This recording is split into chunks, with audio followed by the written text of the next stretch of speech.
The topics and opinions expressed on the following show are solely those of the hosts and their guests and not those of W4WN Radio, its employees, or affiliates. We make no recommendations or endorsements for radio show programs, services, or products mentioned on air or on our web. No liability, explicit or implied, shall be extended to W4WN Radio, its employees, or affiliates. Any questions or comments should be directed to those show hosts. Thank you for choosing W4WN Radio.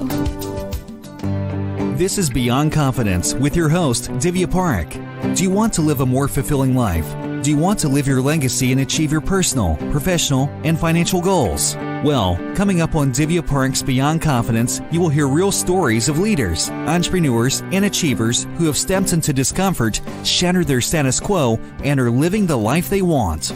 You will learn how relationships are the key to achieving your aspirations and financial goals. Moving your career or business forward does not have to happen at the expense of your personal or family life, or vice versa. Learn more at www.divyaparekh.com, and you can connect with Divya at contact@divyaparekh.com. This is Beyond Confidence, and now here's your host, Divya Parekh.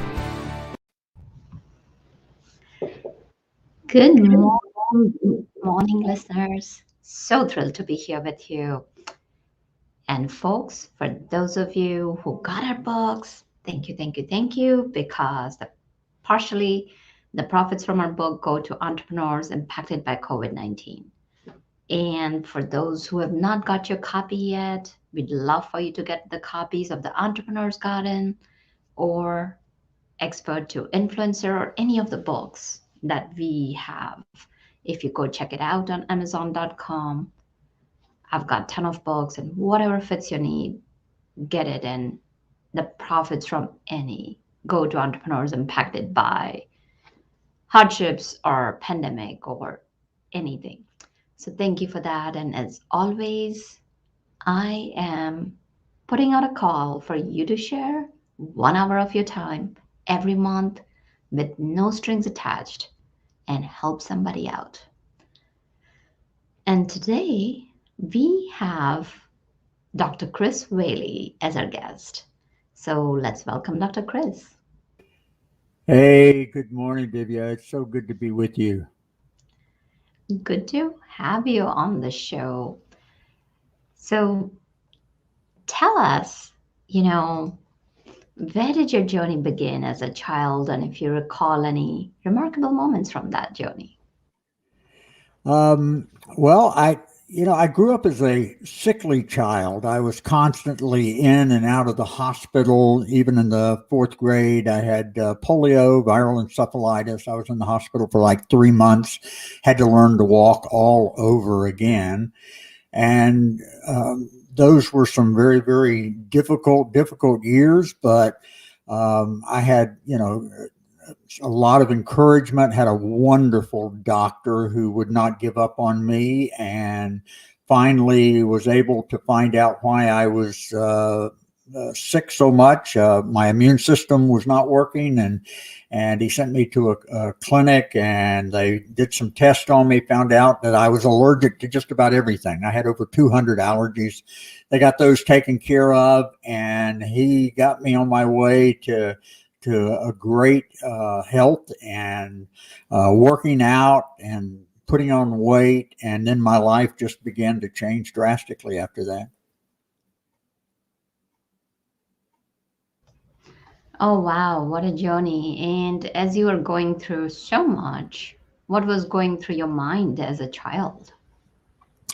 Well, when you're a kid, there's a lot of things that you don't understand, and you're trying to figure it out, and you're listening to adults and trying to understand what they're telling you. So, for me, it was great. I had a great influence in my life from a wonderful lady by the name of Miss Edna, who is in my book and also portrayed in the movie. And she was just a big, big help to me. And I learned so many lessons in my childhood that prepared me for everything that I would do as an adult.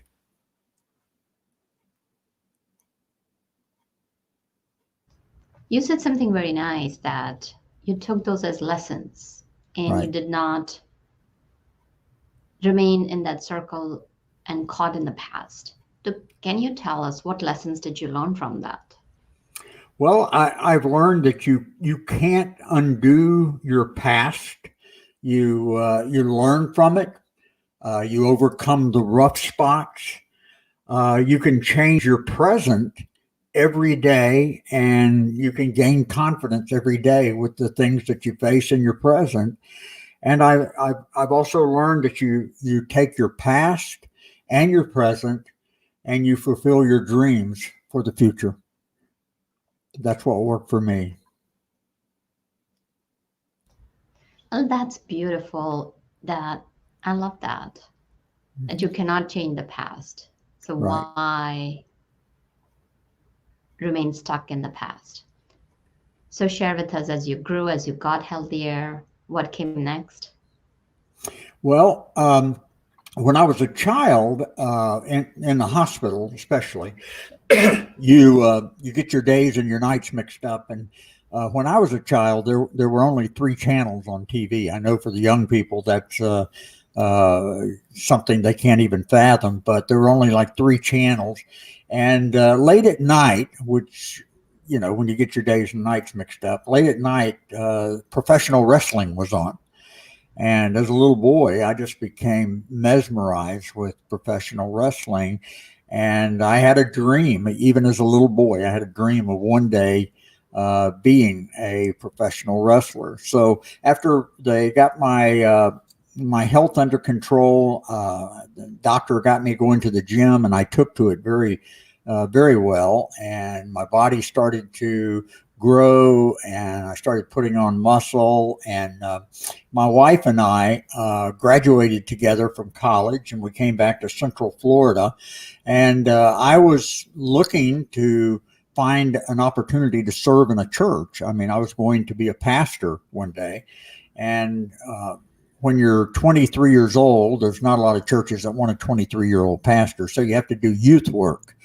And so I was looking for a position as a youth pastor, and there weren't a lot of those available either. So my wife was a high school math teacher. She's uh, teaching at her alma mater, and I'm working for a company and just waiting to go to a church. And then one day I'm reading the newspaper, and I saw an ad that said wanted professional wrestlers. And I was so excited. I was in the best shape of my life. I jumped up and I took the paper over to my wife and showed it to her. She was grading papers, and she looked at it and kind of rolled her eyes. And I said, I'm going. So I packed a bag and I drove over to Tampa, Florida. And I walked into this gym, and there was a guy that I had watched as a little boy growing up. And he was the one training professional wrestlers. And so his name was the Great Malenko. And he trained me. And after 6 months, I had the opportunity to get in the ring and fulfill my dream of becoming a professional wrestler. And so I wrestled from 1978 to 1988. I did go to a church, had a bad experience, and then went back into the wrestling. And we were living in our dream house on a lake in Lakeland, Florida. And we had two little girls at the time. My wife was teaching at her alma mater. And so life was just great up until that point. And I have some more stories about how I transitioned to the calling of God on my life. I mean, I could not get away from that. So my last 3 years, I was going to seminary in Fort Worth, Texas. So I was going to seminary in the daytime, and I was wrestling at night. And so I got to do that for my last 3 years in professional wrestling while I was going to seminary. That was quite an experience too. Mm. So tell us more about, we'll definitely jump into all of your experiences. What was it about wrestling that drew you? Can you say that again, please? Sure. What was it about wrestling that drew you? Oh, you know, as a little boy, I didn't get to participate in sports. Mhm. And so I just really wanted to, but physically I could not because of all the health issues. And so for the first time in my life, I'm in unbelievable shape. I'm in great shape. And I'm having the opportunity to fulfill my dream of getting in there and working against some of the biggest names in wrestling. I mean, I had the opportunity to wrestle the Undertaker, who's, you know, a huge name, was on I don't know how many WWE WrestleManias. Had the opportunity to work against the Ultimate Warrior, who was also a Hall of Famer, and also did so many WrestleManias. So I got to, you know, I just got to fulfill my dream. I got to, you know, get in there and work against some of the biggest names in the business. So it was just a dream come true for me. So tell us some highlights of your professional wrestler career. Well, definitely working against the Undertaker. It was not planned. Matter of fact, this is in my book. I have a chapter in my book on this.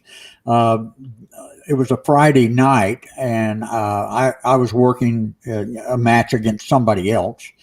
And then I finished that match, and I went back to the dressing room. On Friday night, my wife and my little girls would usually go with me, and then after I wrestled, we would do our Friday night fun night, our family night.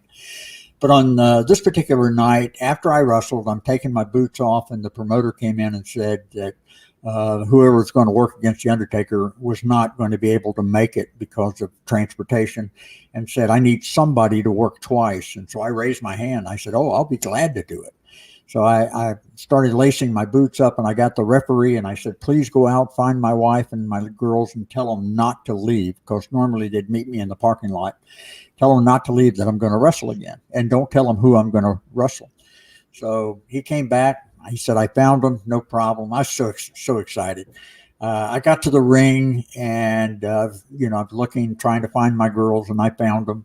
And then the lights went down, and the Undertaker walked into the arena. And when he did, I looked at my family, and my little girls were both crying, because this guy was 6'8", 315 pounds.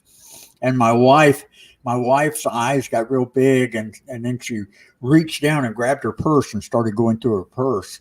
And so anyway, we had a great match. It was one of the best matches I ever had. And we did our Friday night fun night, and we're driving back to Fort Worth. And I looked in the rearview mirror. Before you move on, you said you had a great match. So what was the outcome?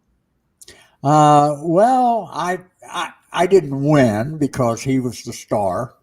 But it was just a great match because I was able to, you know, do a lot of the things that I do in matches, but here I am doing it with the Undertaker, so that was a thrill.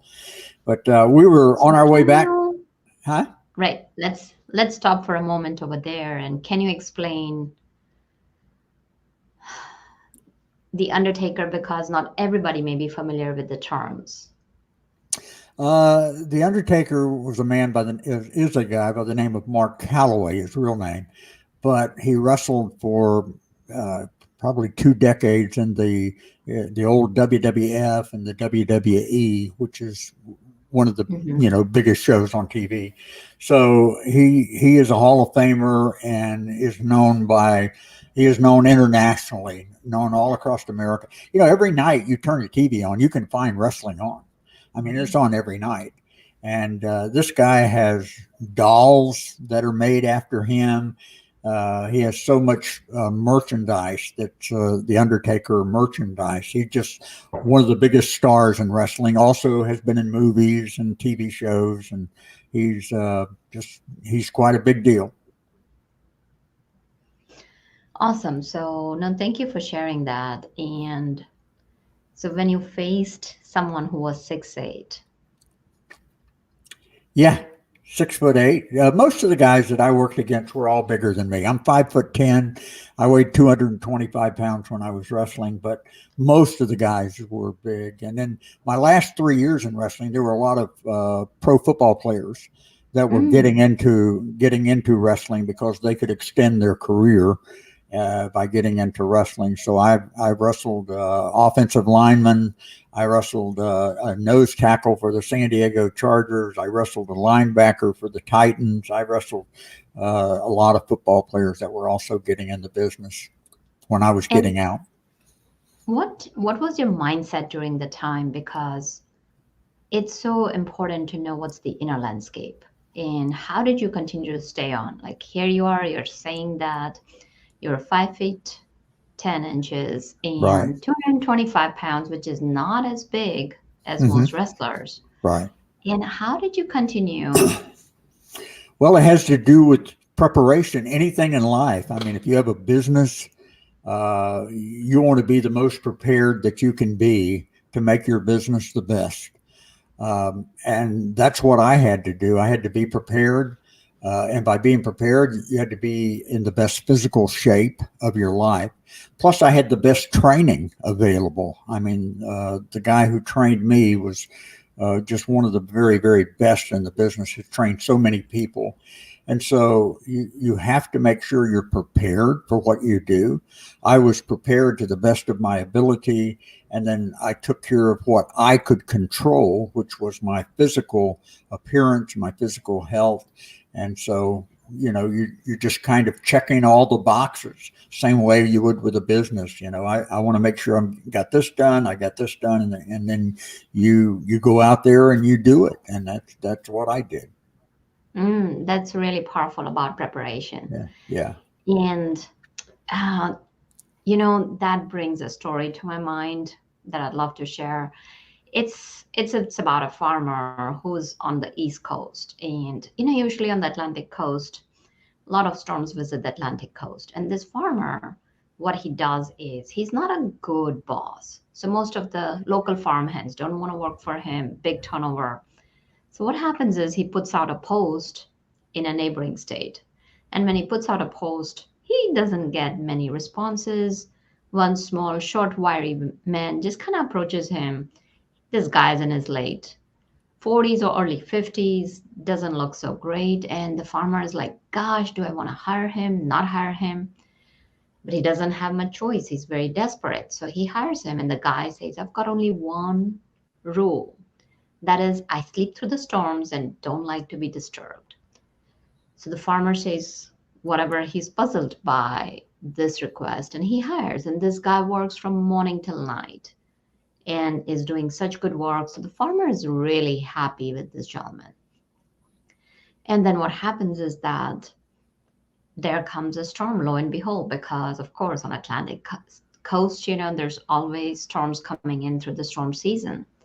And he rushes to the farmhand's room and says, wake up, wake up, wake up, we gotta get ready. And he says, hey, listen, I had already told you that I would be sleeping through the storm. And the farmer is so angry, hopping mad. And he's like, oh, I want to fire this guy right now. But of course, he doesn't fire him. He goes outside. But guess what? All the haystacks are covered with tarpaulin. They are covered with big heavy rocks on that so the winds will not blow them away. All the horses were in their own properly locked and all the doors nicely barred and everything so well planned that there's nothing else to do. And that was the time that the farmer understood what did the farmhand mean by sleeping through the storms. So what you're saying is that be prepared, and then when the storms come through life, when you're emotionally, mentally, and spiritually and physically prepared, you can handle them. Right. Absolutely. I have used that story in one of my sermons, Divya, and I love that story because it is so true. No matter what you're doing. I mean, if you're a student, you have got to do everything you can to be prepared for everything that you face in school, your classes, the test, everything. Being prepared to the best of your ability, even if you're even a stay-at-home mom, you have to keep the world moving for everybody. And entrepreneurs and business people, preparation is everything. And I love that story. Great. Yeah, I love that story too. And when you shared that, it just kind of floated through my mind. So let's pick the story back up again. You were talking about then you were after your Friday fun night, you guys were heading back with your wife and your daughters in the car. Yeah, I looked in the rearview mirror and both my little girls were asleep. And I looked over at my wife, and she seemed to be in deep thought. And I said, right before the match started, I noticed you grabbed your purse and started frantically going through your purse. What were you doing? And she thought for a moment, and she said, "Oh, I was looking for the checkbook to make sure you had paid the insurance." Yeah. Yeah. Yeah, you had to make sure your insurance was up to date, because I had a lot of injuries whenever I was in wrestling for 10 years. A lot of injuries. I bet. And how Yeah. did you handle those injuries? Like, was there a time like when you had like a lot of recuperation time or? There were some big injuries where you just had to do the downtime and heal. But there were a lot of times, and I've used this in the ministry. People talk about the ministry and say it's got to be easy, and I say, oh, nothing is easy, and especially in the ministry, it's never over. Even when I was on vacation as a pastor, you're thinking about when you're getting back. And with every injury, I knew that if I'm not in the ring working, they're going to find somebody to take my place. And so there were many times that I got into the ring when I was, still injured. I wrestled one night, broke 2 ribs, and then I wrestled the next night in a match, even with 2 broken ribs. I broke fingers, and I worked even in spite of those. Twisted my knees, dislocated hips, a lot of bumps and a lot of bruises. I had over 100 concussions as a professional wrestler too. So there's a lot of times you just got to suck it up and get back into the ring, and that's true in life. A lot of times, even in your businesses, you're not going to want to go one day because of you're not feeling well, or just things aren't going well, and you just have to suck it up and get back into the ring and keep going. And I still do that today. I mean, you have to, no matter what you're going through, you have to get back into the ring. Mm-hmm. And so the question again kind of comes back that, when you started out, you went into the wrestling because you had a huge passion for it. But after going through so many concussions and physical injuries, Right. did your passion rate still high that you kept on going back? Oh yeah. I would still do it today if I could get up off the floor. I've had 5 knee surgeries. My knees are terrible. But other than that, I'm in great shape. But I couldn't get up off the ground if I was on the ring. But I never got over the thrill of getting into the ring. But that was my dream, but ministry was my calling. My dream and my calling. So whenever, I retired at the height of my career. I was 34 years old whenever I retired from wrestling, because I graduated from seminary, and then I went to my first church, and I became a pastor, and I've been a pastor for over 30 years. So, but the great thing is I still get to keep up with wrestling. I still go to events where you do autograph signings and pictures and things like that.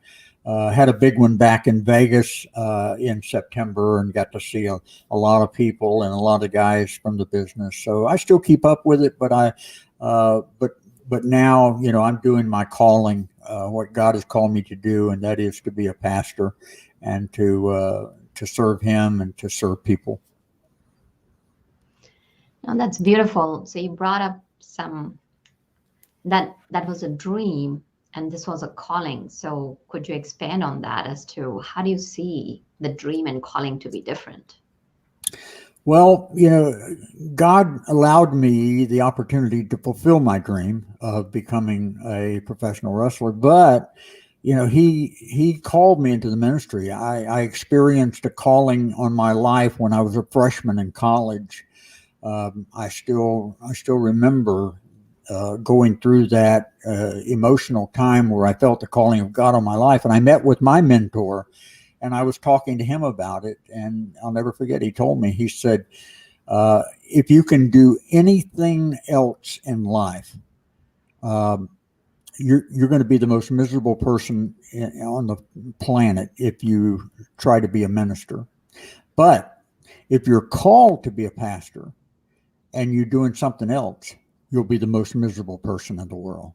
And so I knew that God had called me, and I also had to prepare for that. I had 4 years of college. I had 3 years working on my master's and 2 years working on my doctorate. So I wanted to be as prepared for that as I was for wrestling, and I did. So my calling is even more fulfilling than my dream. I mean, they're both fulfilling, but my calling is what drives me, and being able to serve the Lord in the capacity that I've been able to do that for over 30 years. I get up every day with excitement in my heart about being able to fulfill that calling. Beautiful. So tell us about your transition into pastorhood. Well, it was unique. I would tell you that. Whenever I went to my first church, I've never done this before. I prepared for it. I've studied for it. But when you get on the job, serving in a church, it's a different world. And I had an experience very early in my first church where a young mom came to church. She'd drop her kids off at our children's program, and then she would come into the sanctuary. And she was the last person in, first person to leave. Mm-hmm. And on one Sunday, she came in wearing sunglasses. And after the service was over, I always stood at the front of the church and I shook hands with people who were leaving. And on this particular day, she was the last one to leave. And she came up to me and grabbed my hand with both of her hands and had her head down. And I could see tears coming down her cheeks. And I lifted her sunglasses, and she had 2 black eyes. And it just enraged me. I mean, for any man to hit a woman is just unacceptable.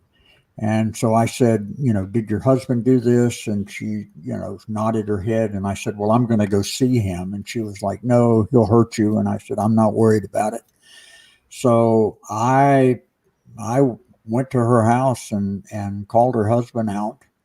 And he got very belligerent with me. And I said, I just came by to see how you would do against somebody who was able to fight back.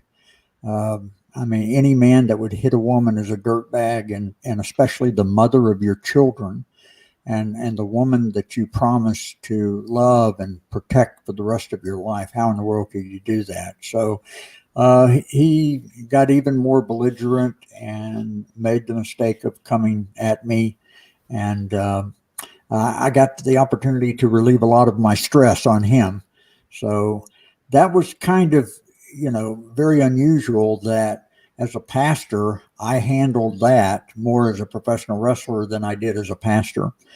And then I started having other episodes like that where I handled things more as a professional wrestler than I did as a pastor. And after a while, I had so many of those that I thought, this would make a good book. And I talked to my wife about it, and I just one Saturday sat down and started writing. And, after a couple of years, I finished my book, The Masked Saint, which documents my transition from professional wrestling to ministry. And each chapter is based upon something in real life that happened to me. And that precious lady that I told you about, Miss Edna, just about every chapter has a lesson in life that I learned from her. And so it was just very fulfilling to write the book.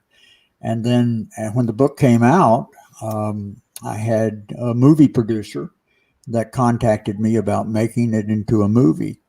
and which was unbelievable. I was hoping one day it might be a TV series, but to be made into a movie, I was just dumbfounded. So eventually the book was made into an award-winning film. It was the 2015 Best Picture at the International Christian Film Festival. And so the movie came out in theaters in 2016 and was on Netflix for 3 years. And so it's just amazing how God was able to use a professional wrestler who became a pastor to write a book that was made into a movie. It's just amazing how it happened. And so kind of curious because I'm sure, we have a lot of our listeners who are interested in writing a book or sometimes even going and writing a movie script. Right. So where did you publish your book? The book was published also in 2000, and the book came out in January of 2016. It was published. Did you publish it on Amazon? Did you self-publish it, or did you go with someone? No, I have a great publisher in New York, Morgan James Publishing. They're one of the very, very best. They do hybrid publishing, where you're going to pay some to have it, but it's it's a lot different than self-publishing. But there's never been a greater time to live than right now if you want to be an author. I mean, if you write the book and you're passionate about it, you can get your book published. It's a lot different than it was 20, 30 years ago. So absolutely. Don't give up, just keep pursuing it, and you can publish your book. And there's a lot of great people that can help you get that book out there. Yeah, no, so that's amazing. So many people are always reaching out to the movie producers, and they're told like, oh gosh, you gotta have a script and do all that, and just to have a producer come out of nowhere, as you said, it dumbfounded you. So can you share your journey with us as to? Yeah, actually, my sister worked for the school system in Orlando, and she had become friends with the parent of a couple of kids in the school, and she was married to a movie producer. And matter of fact, this guy, he produced the very first 3 Teenage Mutant Ninja Turtle movies that were blockbusters. He produced those, and then he produced a movie with Jim Caviezel called Bobby Jones' Story, Stroke of Genius. And then he made a faith-based movie called Letters to God. And so that's what prompted him to be interested in my book. And so my sister gave the book to her. She gave the book to her husband. He read it and had me come to his office. Now, he didn't end up producing the movie. Matter of fact, I talked to him for about a year. There was a script that was written, and for some reason it just fell through. But during that time, I had the opportunity to meet other people in the movie business, and I had a producer in Canada who flew down from Toronto. I met the producer at Disney World. He brought his family there, and so we met one day, and he told me he was very interested in making the book into a movie. And there was another 3 years that went on before finally, it happened. I still remember it was a February. I was driving to the gym, and my phone rang, and I answered it in the car, and he said, "Are you sitting down?" And I said, "Yes, I am. As a matter of fact, I'm driving." And he said, "Well, you might want to pull over because I need to give you some information." And I pulled over, and he said, "Just want to let you know we're going to make your book into a movie." And I was dumbfounded. He said, "We're going to get a script written and hopefully start filming in July." That did not happen because they had trouble with the script, but they finished the script in October, and they filmed the movie that November. So it was just an amazing experience. Oh, I bet. And tell us, did you sign over your copyrights to them, or did you have a say when they were developing the script? Yeah, of course they, own the copyright to the movie. I own the rights to the book. But they were very gracious, and I was on the set when the movie was being filmed and had the opportunity to give my input into things. And so that was another amazing experience to be on the set of a movie. And the director of the movie, I'll never forget, one morning, I was standing, it was kind of raining, and they, had a tent for the cameras, and the director was behind the camera. And he looked over and saw me and my wife standing there with an umbrella. And he said, bring Pastor Chris and his wife director chairs for the tent. And I was just overwhelmed. We got to go in there right behind the director and sit in director's chairs and watch everything being taken place. So it was just, one of those things where you have to pinch yourself to make sure this is real. So let's kind of come back to the name of the book, The Masked Saint. Where did that originate? How did you land it on it? How did I come up with the name The Masked Saint? Well, when I wrestled with a mask, and I wrestled as the saint.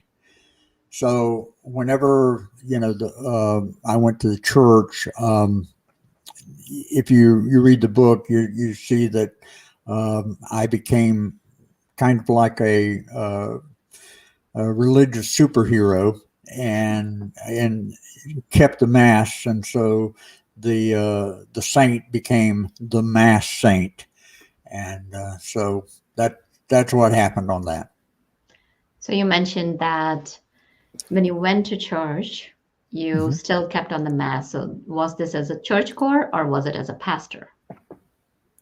No, actually, if I go back in my story, digress a little bit here.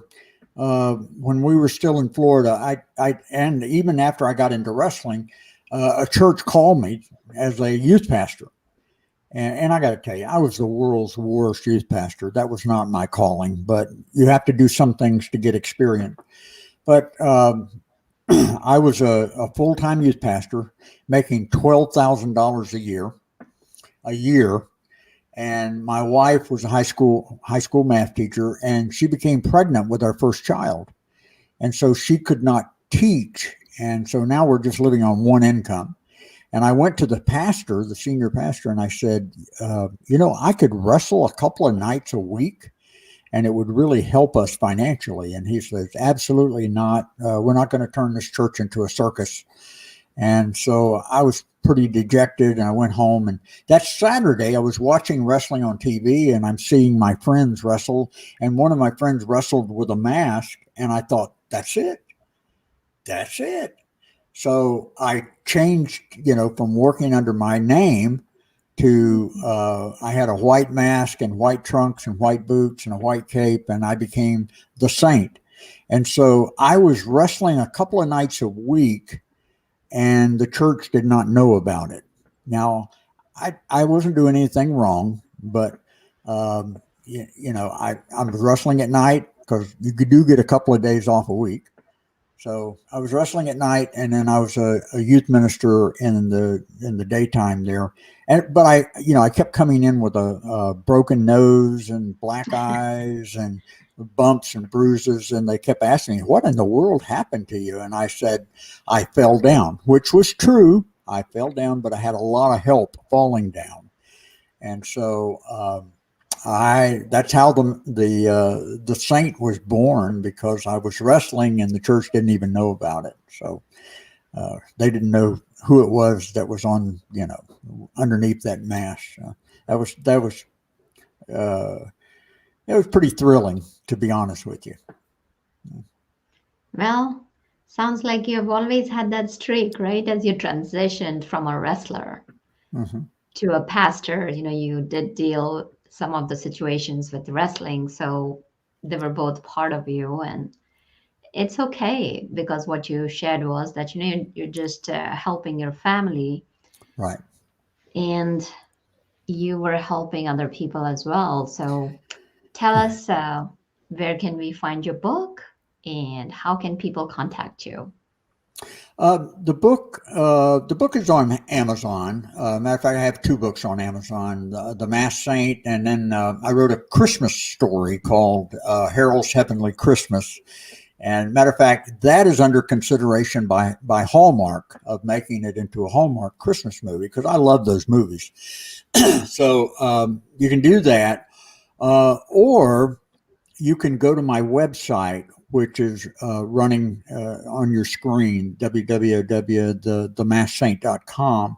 If you go there and order the book, of course, I'll autograph it for you. And if you let me know that you saw this on Beyond Confidence, I will also send you free an 8x10 signed photograph of me when I was in wrestling. So I'll do that. You can go to my website, make sure you mention Beyond Confidence, and I will include that along with an autographed copy.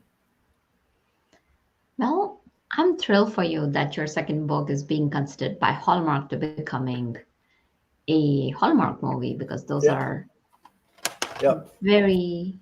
That's it. Nice. Harold's Heavenly Christmas. Yeah. Wonderful. Well, congratulations. And as we bring the show to an end, can you share with our listeners, how are you enjoying your pastor life now? What's next for you, and any parting thoughts? Well, I just finished my third book, and so I'm working on getting it published. And I think it's going to be better than even better than The Masked Saint. It's entitled Mr. President. It's about the World Heavyweight Wrestling Champion becoming President of the United States, and it's a great story. But I'm working on that. I'm still serving at First Baptist Church of Orlando, which is a large. They have 20,000 members in this church. The community I grew up in only had 5,000 people. So here's a church with 20,000 members. That's amazing. So I served there. I am, still married to my wife of 46 years. We have a great life together. We have two wonderful, godly daughters who are married to wonderful, godly son-in-laws. We have 6 grandchildren. And so we just live such a blessed life, and are so thankful for every blessing that God has given us. Well, thank you for joining us today, and we wish you all the best. Hey, I want to thank you, Divya. Thank you so much for the opportunity to be on your show. I think you're an amazing person, and I hope people just continue growing in your audience and becoming a part of your show. Well, thank you. I appreciate that, Pastor Alrighty. Chris. And of course, audience, as always, without you, the show would not be possible. So I'm so thankful to be in your life and you being in my life. And do let us know if we can bring you stories or experts that can make your life better in any way, because we are here to serve and support you. And thank you, Jason, for making all the technical things possible. Until next time, be well and take care. Thank you for being part of Beyond Confidence with your host, Divya Parekh. We hope you have learned more about how to start living the life you want. Each week on Beyond Confidence, you hear stories of real people who have experienced growth by overcoming their fears and building meaningful relationships. During Beyond Confidence, Divya Parekh shares what happened to her when she stepped out of her comfort zone to work directly with people across the globe. She not only coaches people how to form heart connections, but also transform relationships to mutually beneficial partnerships as they strive to live the life they want. If you are ready to live the life you want and leverage your strengths, learn more at www.divyaparekh.com. And you can connect with Divya at contact@divyaparekh.com. We look forward to you joining us next